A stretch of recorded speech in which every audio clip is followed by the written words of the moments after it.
বাংলাদেশের অর্থনীতি কি সত্যিই বড় কোনো সংকটের দিকে যাচ্ছে? গত কয়েক বছরে আমরা দেখছি ডলারের দাম বাড়ছে, মুদ্রাস্ফীতি বাড়ছে, ব্যাংক খাতে অনিয়মের খবর বাড়ছে। অনেক অর্থনীতিবিদ বলছেন বাংলাদেশের অর্থনীতি এখন একটি সংবেদনশীল সময়ের মধ্যে রয়েছে। কিন্তু প্রশ্ন হল, এটা কি সত্যিই বড় অর্থনৈতিক সংকট, নাকি এটি কেবল সাময়িক চাপ? আজকের এই ভিডিওতে আমরা বিশ্লেষণ করব বাংলাদেশের অর্থনীতির বর্তমান অবস্থা, সমস্যাগুলো কোথায় এবং ভবিষ্যতে কি হতে পারে।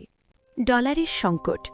বাংলাদেশের অর্থনীতির সবচেয়ে বড় চাপগুলোর একটি হল ডলারের সংকট। কারণ আমাদের দেশ আমদানি নির্ভর। জ্বালানি, গম, শিল্প কাঁচামাল সবই আমদানির মাধ্যমে আসে। কিন্তু সাম্প্রতিক বছরগুলোতে দেখা গেছে বিদেশি মুদ্রার রিজার্ভ কমেছে। একসময় বাংলাদেশ ব্যাংকের রিজার্ভ ৪৮ বিলিয়ন ডলারের কাছাকাছি ছিল, কিন্তু বর্তমানে তা অনেকটাই কমে গেছে। এর ফলে এলসি খোলা কঠিন হচ্ছে। অনেক শিল্প কারখানার উৎপাদন কমছে, আমদানি ব্যয় বেড়ে যাচ্ছে। অর্থনীতিবিদরা বলছেন ডলার সংকট দীর্ঘদিন চলতে থাকলে অর্থনীতির ওপর বড় চাপ পড়তে পারে। মুদ্রাস্ফীতি ও জীবনযাত্রার খরচ।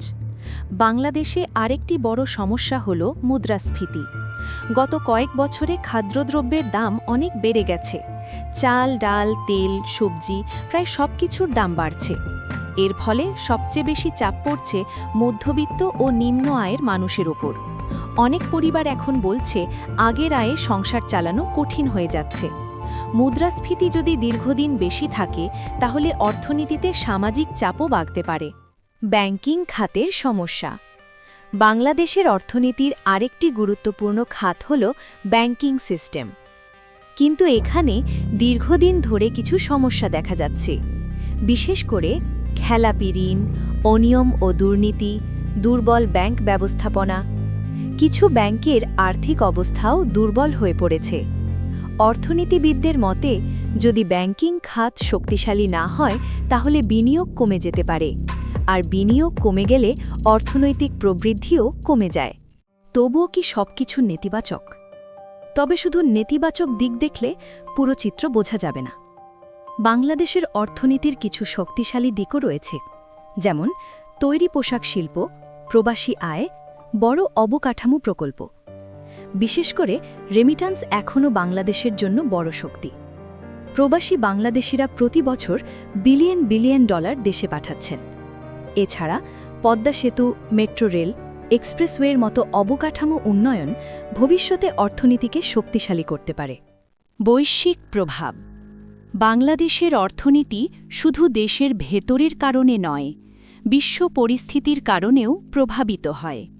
বিশেষ করে বিশ্বব্যাপী মুদ্রাস্ফীতি, যুদ্ধ পরিস্থিতি, জ্বালানি সংকট। যেমন যুদ্ধের ফলে বিশ্ববাজারে খাদ্য ও জ্বালানির দাম বেড়েছে। এতে বাংলাদেশের মতো আমদানি নির্ভর দেশগুলো বেশি চাপের মুখে পড়ে। তাহলে প্রশ্নে ফিরে আসি, বাংলাদেশের অর্থনীতি কি বড় সংকটে যাচ্ছে?